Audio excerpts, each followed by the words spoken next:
Hello, and thank you for joining us for the Pando Days 24-25 Spring Term Project Premieres. My name is Eugene Shirley, President of Pando Populous. Pando Days is the program that turns academic work into real world solutions for impact in your community and world. All Pando Days premier events follow a standard format. Each team is given 15 to 20 minutes to present summaries of their projects, followed by roughly 30 minutes Q&A from a panel of experts. These events are recorded. Then over the summer, the recordings, along with all project materials, are posted on each team's dedicated webpage to be found on the pandopopulous.com website. The projects are then judged by a distinguished panel of specialists with honors and prizes passed out and networking opportunities galore happening at the Pando Sustainability Awards. Stay tuned for details. Today, we'll be hearing from Cal State University Northridge. The project is led by Carlos Marin and is a revolutionary composting system developed on the CSUN campus and prototyped at a local elementary school over last year's Pando Days season. Now, Carlos is back in the Pando Days lineup for its first phase of project expansion and continued development, with what I hear are some pretty astounding results. Carlos, it's wonderful to have you back. The floor is yours. Thank you for having me. So my project is going from organic waste to ecosystem restoration, an innovative approach to climate change. This covers sustainability development goals from the United Nations and LA County, number 13, climate action, and 15, life on land. Uh, I'm Carlos Marin. I just finished my master's sustainability at Cal State CSUN. Supervisor professor is Dr. Sheila Steinberg, director of the sustainability program in Cal State Northridge. According to the United Nations, food waste is one of the most serious issues facing the environment. Food waste generates between 9 and 10% of greenhouse gas emission, and just in 2022, the world wasted over 1 billion ton of food. According to the EPA, for every 100 metric tons of food waste sent to landfills, it generates over 1 metric ton of methane gas, or which is much more damaging than CO2. It generates over 1 metric ton of CH4 or 28.3 metric tons of CO2 equivalent. It's a huge amount. So this project was implemented at LAUSD Arminta Street Elementary. It is in North Hollywood, and the area is falls under exceptional drought status, where for 61 to 90 days the temperature exceeds 86 degrees. So we implemented this educational component to this project where we taught the children how to separate the organic waste from their school lunch and use it to feed this project, this insects that we have. So we established a system where we train the staff, the school staff, we train the children, we gave workshops to parents on the importance of composting. Initially, we had the goal to process between 3 and 500 pounds of organic waste. But right now, we've developed such an efficiency that we could process the organic waste from 3 schools in this just one site. So this is again the children separating the food waste from their lunch, and the middle image is the initial inoculation for this project. So what are we doing? We are transforming organic waste, we're mixing it with green waste, and we are converting it into a highly nutritious soil, which is very beneficial, has very beneficial nutrients for plant growth. Now, we do something a little bit different than commercial composters, actually pretty different than commercial composters, where commercial composters heat up and artificially aerate the, the organic waste to speed up the process.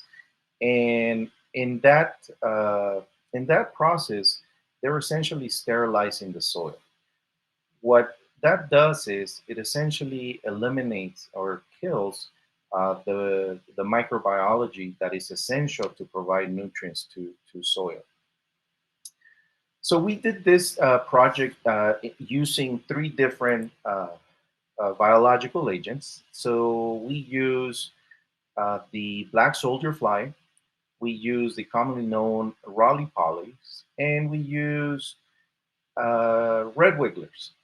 So each one of these has been experimented in different places, but as far as I tried to find literature, nobody's doing the mixture of the three insects at the same time.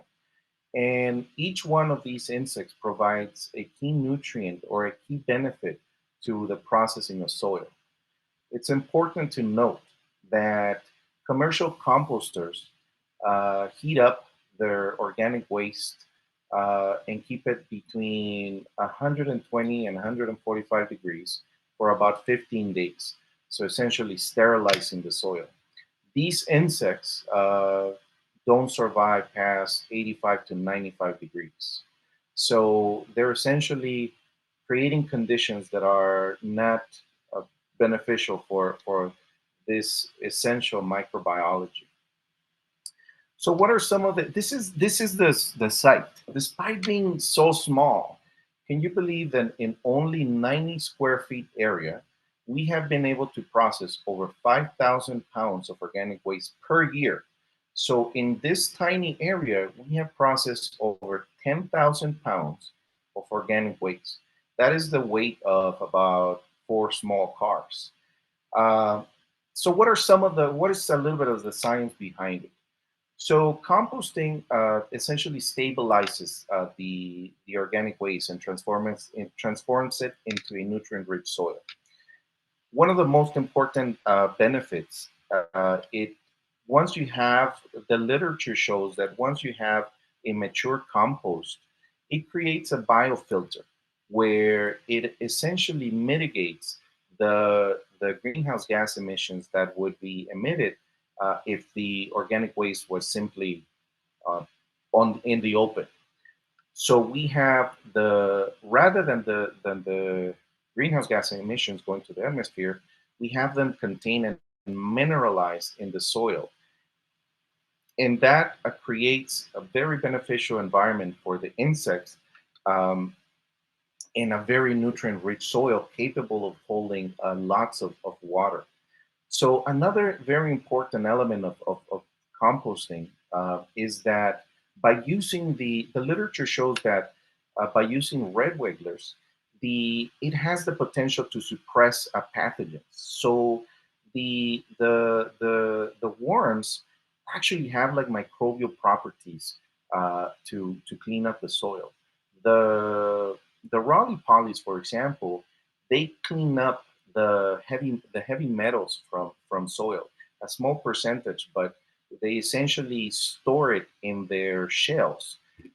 And the black soldier flies are able to consume large amounts of organic waste, and also the shells of the black soldier flies have very key nutrients that are essential for plant growth.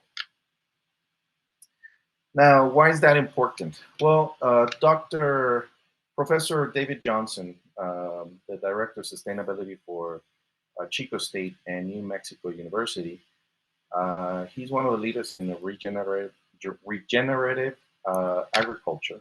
So he talks about how when you have the right proportion of microbiology in soil, the energy from photosynthesis of plants is able to go towards plant growth rather than simply for survival.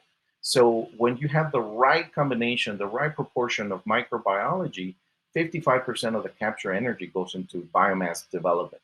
Currently, in agriculture processes, only 11% of the energy goes towards growth. The rest goes towards survival.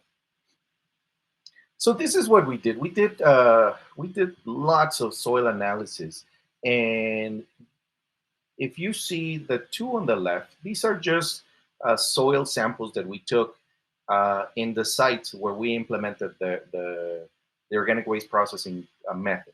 So as you can see, the nutrients in the initial soil are nearly inexistent. So we focused on phosphorus, potassium, manganese, calcium, molybdenum, and nitrate. Molybdenum and nitrate, two key nutrients that I believe are overlooked, as well as manganese, overlooked by the environmental community. So if you see the amount of nutrients, those are nutrients that are able to provide energy for ecosystem restoration, for plant growth. Here, we are looking at commercial composting, the graph on the left, against our three methods.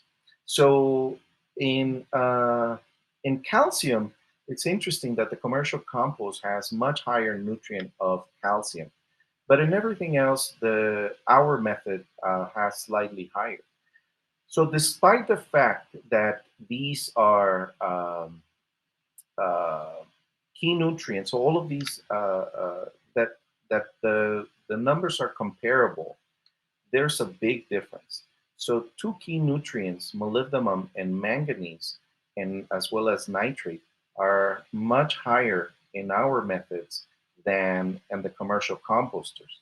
And then nitrate is a nutrient necessary or to create the conditions for microbiology to thrive. So very interestingly, the commercial compost that we examine is dry. It essentially feels like cardboard. And what they do is commercial composters heat up and artificially aerate the organic waste to speed up the process and kill the pathogens. But at the same time, it they kill the microbiology. Uh, I believe I mentioned. So what they do is they heat up the organic waste for between 120 and 145 degrees for 15 days, and the insects are only able to survive about 85 degrees, tops 95 degrees. So they're essentially sterilizing the soil and transforming it into something that is feels like cardboard, and there's no microbiology whatsoever.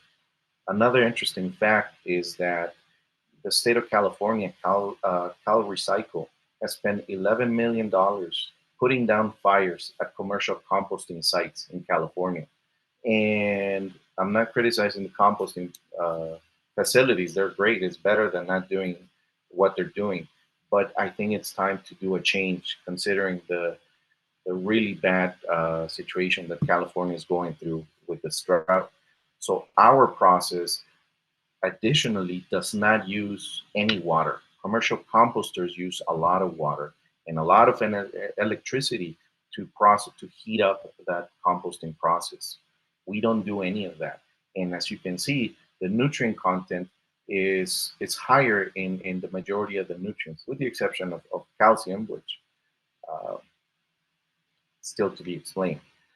So half saturation, this is essentially the water retention capacity of the resulting output. As we can see, the commercial compost has a much higher water retention capacity.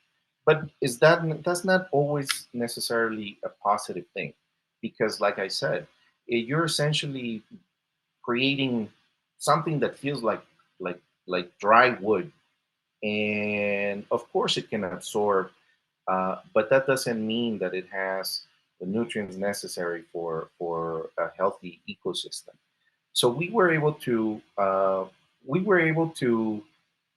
grow the it's not here, but we were able to, when we compare the baseline of of the soil where we first implemented each of these methods, the water retention capacity of that soil was about 15%. 15% of the water capacity versus what we see here. And we see that uh, our method, the traditional method where we mix the three insects, has 106% water retention capacity. That means I would say picture using the organic waste to create a micro ecosystem that is able to retain water and slowly, and through the warm months, it slowly evaporates, but it has enough water retention capacity to survive during the warm months. And that is what we're trying to do. Now, imagine if we could transform how we see organic waste and use it as a tool to restore ecosystems. As I mentioned, the commercial composting processes require lots of electricity and lots of water, which are two key resources that really California is not doesn't have in excess. So this new process has the ability to, with a fraction of the cost, process a much higher quantity of organic waste, and it in our site, it created a micro ecosystem. So this was a proof of concept, creating a micro ecosystem where we saw lots of birds coming to the area where before there were none. We saw lizards. We didn't see rats. We saw one raccoon, but it was very interesting that the principal mentioned that before there were no birds in the area, and now this tiny little area, it's a microcosm, a micro ecosystem that where we have processed thousands of pounds of organic waste and in a very efficient way and allowed for some biodiversity and in a highly nutrient rich soil. And I think that's it.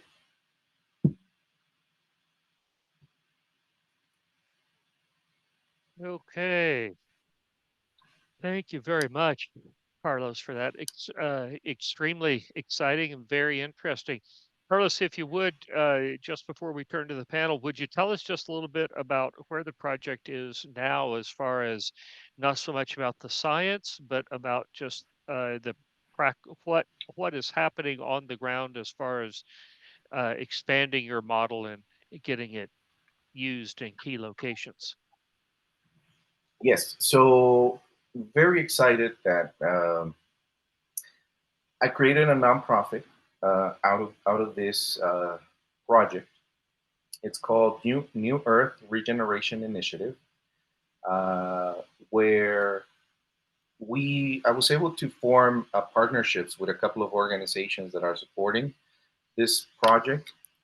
And one organization, Raices, in the Imperial Valley, took a lot of interest in my project, and we submitted a grant. We submitted several grants to implement this at a larger scale.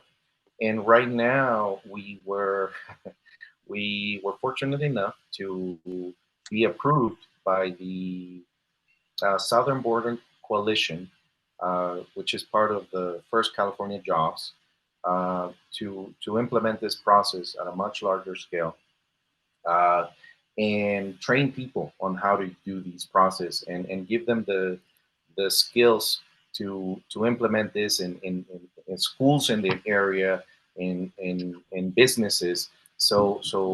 We are, I don't know, we got approved for 500,000 to pre-development, and if they like it, they will invest between 1 and 2 million to scale this up. So it's very exciting, and we still have a couple of grants pending with Cali, PA. And we've received a little bit of funding from a couple of organizations. Pando, one of them. Thank you very much. They helped us during the times when lab testing was we didn't have money for lab testing, so thank you.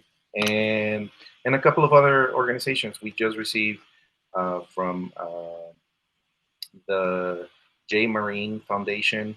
The LAUSD also helped us with some money, and some other smaller quantities. Well, wonderful, very exciting. And as we talk with the panelists, I'm sure they will have some questions too. But congratulations, grant funding of the size that you're talking about is very hard to lay hands on. And my hat's off to you for that. That's extremely exciting and eager to see where this could go. So now we have about 20 minutes or so for an informal back and forth discussion on the project, how to assess it, where you think it could go in terms of community impact, questions, anything. All of that's on the table. And with us today to help us unpack the project in these ways are our dear Pando friends, Mark Spears and Lynn Goldfarb. Mark is uh, retired from a long career at Disney where he was CSO, Chief Sustainability Officer. He's played a big role in nurturing Pando projects and communities since the very early days, including the founding of the CSO Task Force, Chief Sustainability Officer Task Force for LA County. He has had his hands in lots of great work across the county, including at USC, where he's helping to guide young entrepreneurs. And Lynn Goldfarb is with us. She's from the Pando team. Lynn is an Academy Award nominee in documentary filmmaking with extensive credits that include a major film on LA's Mayor Tom Bradley. He's been deeply engaged with LA's justice and cultural community over the years, and Pando is just a way for her to continue in that tradition. Lynn and Mark, thank you both so much for joining us today. Mark, do you want to start in? Do you have any questions for Carlos? Sure, happy to start. And Carlos, thank you again for this amazing project, for the progress that you've made. I'm sure you only told us half the story about what it took to get here. And so your adaptability and your resiliency is greatly appreciated and will certainly be needed going forward. Also want to congratulate you on your masters. The world needs you, so get out there um, and make a difference. One question, maybe just going back a little bit as you think of, say, this last 12 months, are the learnings of this effort, and how, what are those major learnings and how have you integrated those into the current vision for this work? Yeah. So again, I'm not criticizing anyone. My criticism comes from wanting to improve. But during my research, which took a couple of years, it was a bit stunning that major organizations, including the Intergovernmental Panel for Climate Change, which, if you guys are aware, is essentially the scientists from all of the countries. They send it and they do an assessment on the current climate situation. I was a bit shocked to read this very long paper where in 2023 they're essentially saying that there's not enough research on soil and the repercussions to the environment. So in 2023, a lot of the top scientists not having a lot of research on what I believe could be the most impactful element to create a resiliency for climate change. It's a bit shocking, and a lot of the literature, additionally, from the Intergovernmental Panel for Climate Change, a lot of the literature also mentions that there's not a lot of research done on soil and soil regeneration and their effects to the ecosystem. And when you say that I didn't tell you half, I really didn't tell you a lot. I wish I could share some more, but I believe that our efforts here in California, um, we should change because the situation keeps worsening. And I was a bit shocked to see that the state has spent $11 million putting down fires in composting facilities, right? I mean, don't quote me in this, but in the methods that I'm implemented, I'm pretty sure I could throw fuel in there and it would not light up. So there's that big difference, right? Uh, and there's much more that I learned shockingly this research process for me. Fantastic. Lynn, I'll trade back and forth with you. Right. Yeah, I love seeing this because I saw where the project began. And I guess, what I know about, your history, and the idea that you took something and piloted at one school in a small project and used that as your proof of concept, to really expand it, it's really impressive to me. I'd like to know how, I guess this grant is a real game changer for you, as it would be on any project. It's a good, substantial amount of money. How do you see this framing and pushing the work that you're going to be doing going forward? And are you continuing to use the model about working at schools, local schools, to implement it?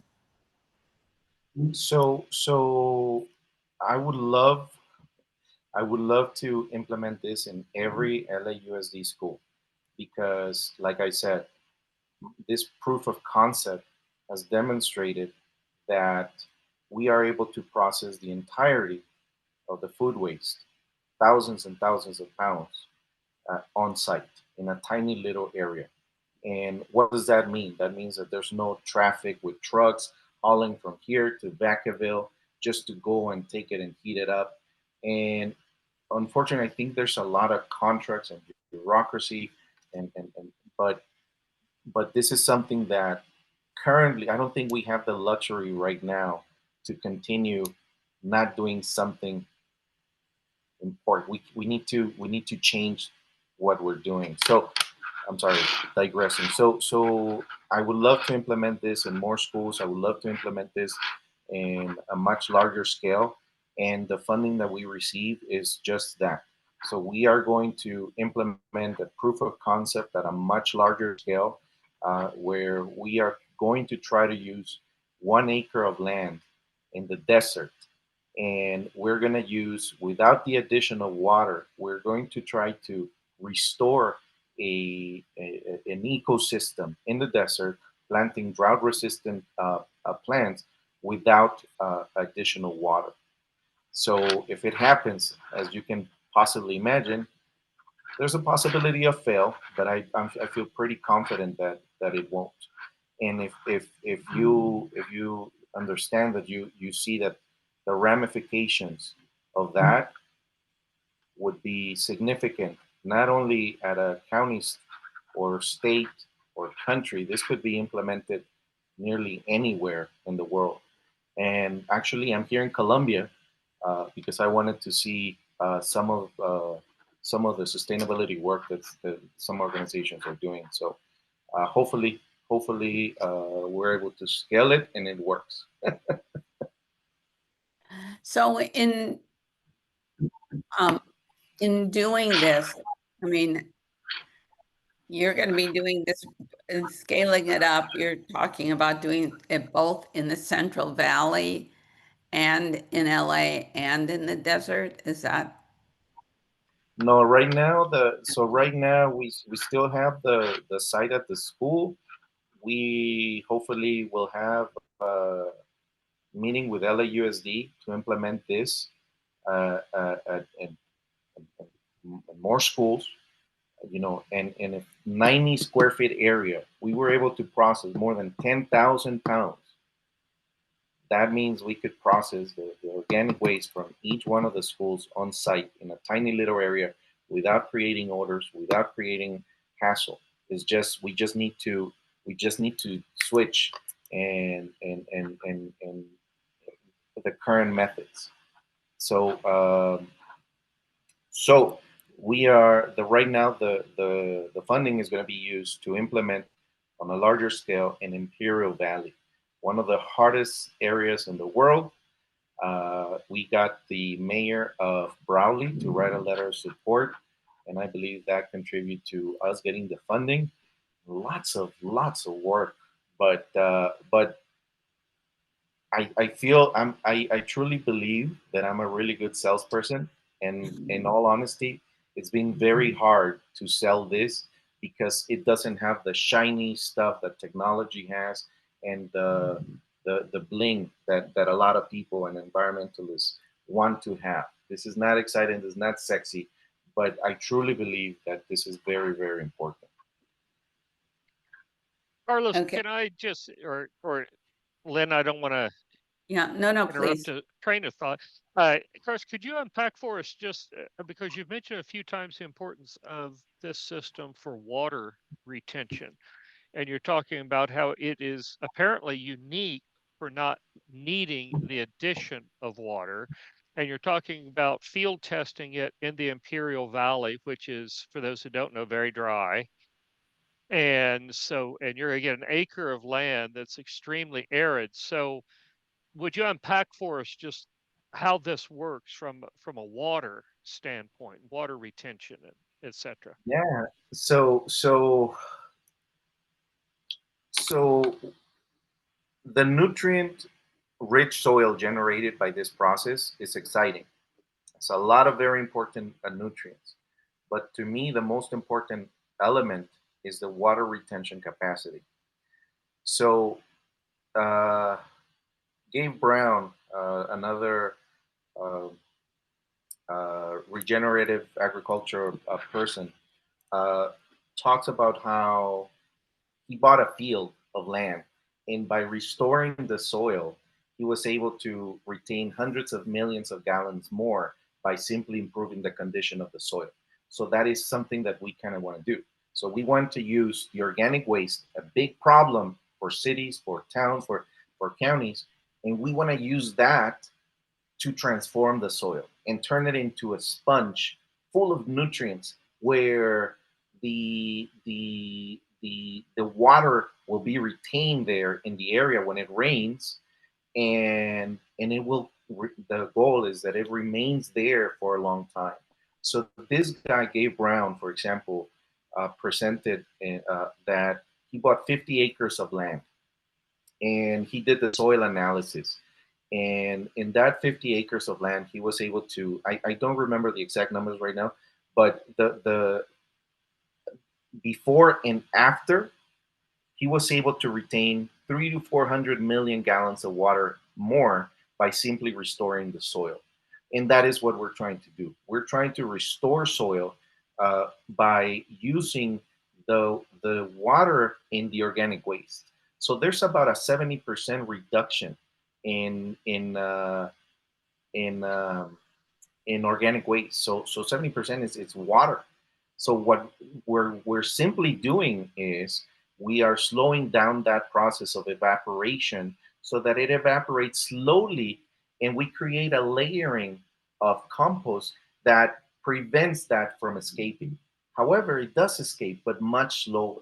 So right now, the reason why I showed you the baseline for the soil is because right now what's happening is in California, particularly when it rains in the desert areas, dry areas, the soil is so hard that the water does not penetrate. So it rains and it evaporates and goes to the ocean where that water should have stayed inland. So that is what we're trying to do. We're trying to create a I see. sponge to retain water with the use of organic waste and the microbiology. One other observation or thought here, particularly as you're thinking about LAUSD. First of all, I think there is a sexy story begging to break out here, and I don't think those charts actually do a good job of telling it. I think the pitch deck here, which is really what it ultimately is, needs to have more of the imagery of what you're talking about with those slides or the data behind to refer. The other piece, I think the language LAUSD and my local school district here in Pasadena will listen to is return on investment. Is, how does this address some of my pain points? whether it's cost, whether it's health and safety, refurbishment. So I'm just, this is an awesome effort. Really looking forward to seeing it break out. And I think there's a great opportunity as you think about the stakeholders you're talking to, of really thinking about the pain points and issues they're dealing with, and tailoring this story with maybe some more imagery, to, I think, better sync with their interest and their needs, if that makes sense. Absolutely makes sense. The issue that I'm having is that this has been a lot of research Mm-hmm. and a lot of foot on the ground, or what's it called. So essentially, my background was in finance, but essentially, I've been doing this work for free for about 3 years. So because nobody wanted to do it, there was a lot of opposition for me to doing something like this. So it took, luckily, right now, after 2 years of successful proof of concept, now I can say, look, you're spending a lot in organic waste hauling, Mm-hmm. where I could do it inside, and but there's a lot of contracts and stuff happening, and that is my frustration right now. I truly believe that we don't have the luxury to continue doing what we're doing, and we need to turn around and do something closer to this, because there's the 100%. 100%, but I think you have the opportunity to bring it down to a very tangible and tactical level. I mean, we all talk about climate and globe and global warming, and that just, no one can digest what that means or how we individually can affect it. But I think you can tactically tie it to issues. Unfortunately, you're connected with, one of the great storytellers in the world, which is Pando Populus, and sort of the resources and actors that are involved in this community. And I think there's a very powerful story here, that I think you're going to get one chance. You're going to get kind of one bite at the apple here with LAUSD. And I really think you just need to make sure you're connecting the story with their issues and opportunities, and powerful. Well, Mr. Pierce, any feedback is more than welcome. I love when people tell me, you know, particularly when they criticize, or not criticize, but like when they give me hard feedback, because it allows me to think. And this is a field that, despite that it's so basic and it sounds like common sense, not a lot of people are doing it. Not a lot of people are doing what we're doing right here. Now, I also forgot to mention, and this ties to what you're saying, and that's why, if any help is great, is I'll receive it gracefully. One of the board members for my organization, Dr. Subramanian, he was named one of the top 50 medical device inventors in the country a few years back. He gave a speech at the United Nations, and he presented the project to my project to United Nations, and recommended. So they requested a proposal to give a presentation about what I'm talking about at the United Nations. We don't know if it's going to happen, crossing fingers, but if you have any pointers on how to improve it, I think I'm doing this truly for concern of the environment. I think Understood. I've been in Brazil, in Colombia, California, and we are in a much worse situation than people understand, including politicians in California. And I'm not criticizing them. It's very difficult to understand, like you said, put all of that information together. Right. It's very difficult to digest it. Yeah. I think the macro is difficult, but the micro is very understandable, right? The tangible, what is it for me? How does it impact me, my family, my community? Yeah, I mean, I think I mean, first of all, you've gotten $500,000, which is incredible. That's really hard to get. So I wouldn't minimize or self-deprecate yourself in any way on that. I think your key statement, which you kind of said at the end, is your beginning, that we don't have the luxury of waiting any longer, to do this. And I totally agree with Mark. I think you can make a very strong personal statement. I think if you're pitching to LAUSD, the idea of what does it mean to these students, and to school, because as I understood from the beginning with you on this project, it's not just LAUSD is a place to do this. You're talking about a learning experience. You're talking about changing the mind and the mindset of young people through watching this happen. And I think integrating a little bit, I mean, I don't know what presentation you're giving to them, but you also have money now, so hire somebody to help you, on that. I'm a documentary filmmaker. I know what it's like to work alone on things. When you're faced with having to do everything, and you may have good advisors and this and that, but it's all in your hands. When you get a little bit of money, hire some, support, some people that can help take some of that part of it off of your shoulders, Yeah. because that's really important. The other thing that I also would really do is in any presentation you do, list your partners, because you have some very impressive partners, and you always want to list your partners and your grants that you've received, because that shows us we don't care where you came from in this. We care where you're going, and I think that helps you because you've brought along these people, and it doesn't matter where anybody paid attention to you in the past. These people are paying attention to you now. So that's history. So now you don't have to relive that history. You have to talk about something that's vibrant, that's happening now and moving forward. Yeah. No, I agree. Thank you for that. Wonderful advice. Yeah, absolutely. And okay, hate to be a showstopper, but that's what I'm going to have to. That's my role here, so that's what I'll do. I'll.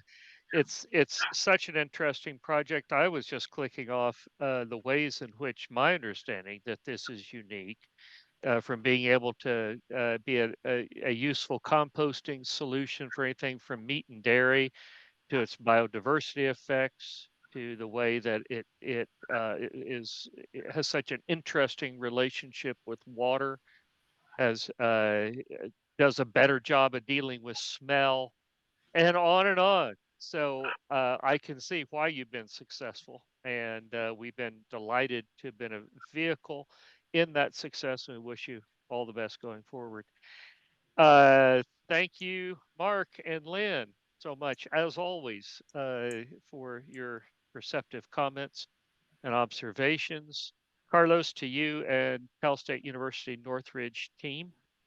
Look forward to, I'd love to come see at some point exactly this in action, and see for myself what you're up to.